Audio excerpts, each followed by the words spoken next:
We're at the western edge of our land here, 200 or 250 feet below where we started, and what comes down has to go up, and so we're going to start climbing up the trail here.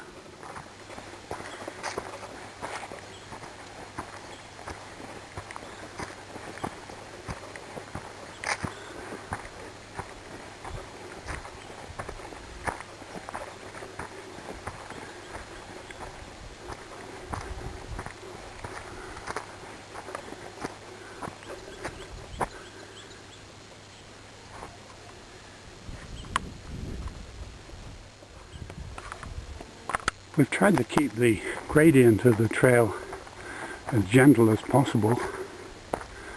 However, when we plod back here in the afternoon, perhaps after working, cutting trees, burning, building trails, and laden with tools, it can be quite a slog for us.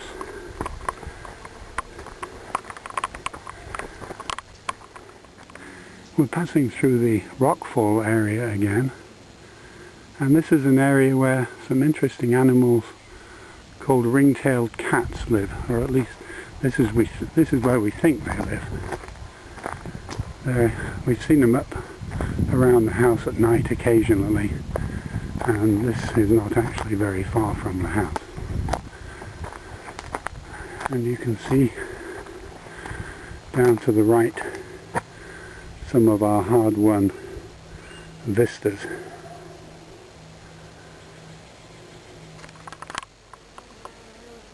These pink bell-shaped flowers are on a manzanita bush.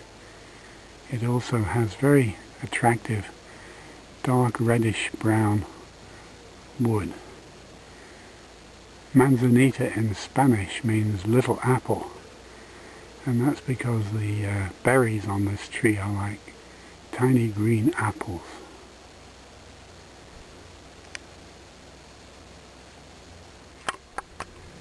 We're almost at the top now. We're taking this branch of the trail which undulates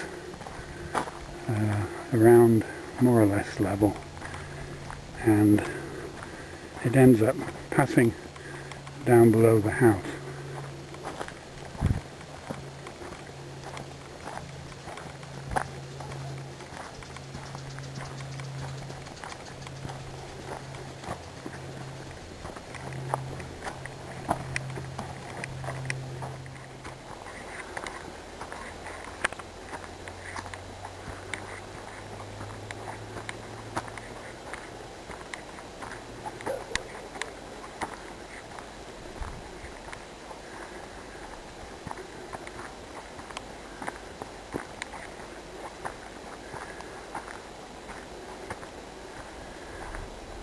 And there's the house.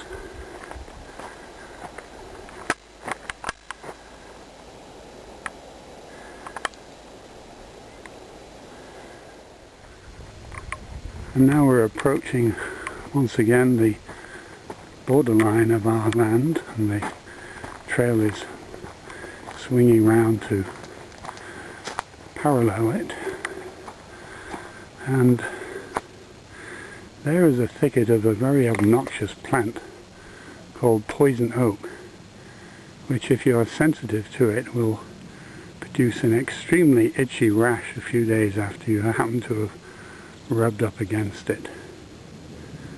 In fact, this is probably not even on our land, but it's still a nuisance. And back there, across the meadow, with some more daffodils, is the house again.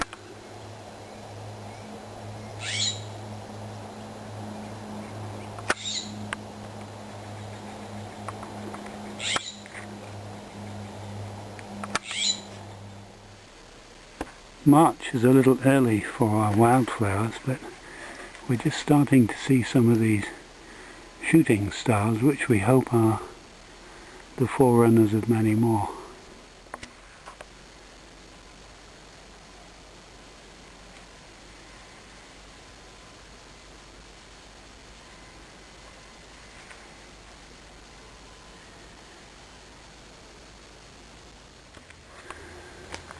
So here we are, after about 3/4 of a mile of walking, up, down and around,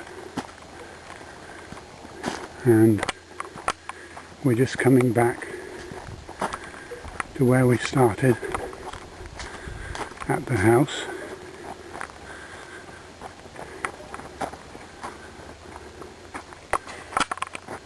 And it's time for a cup of tea.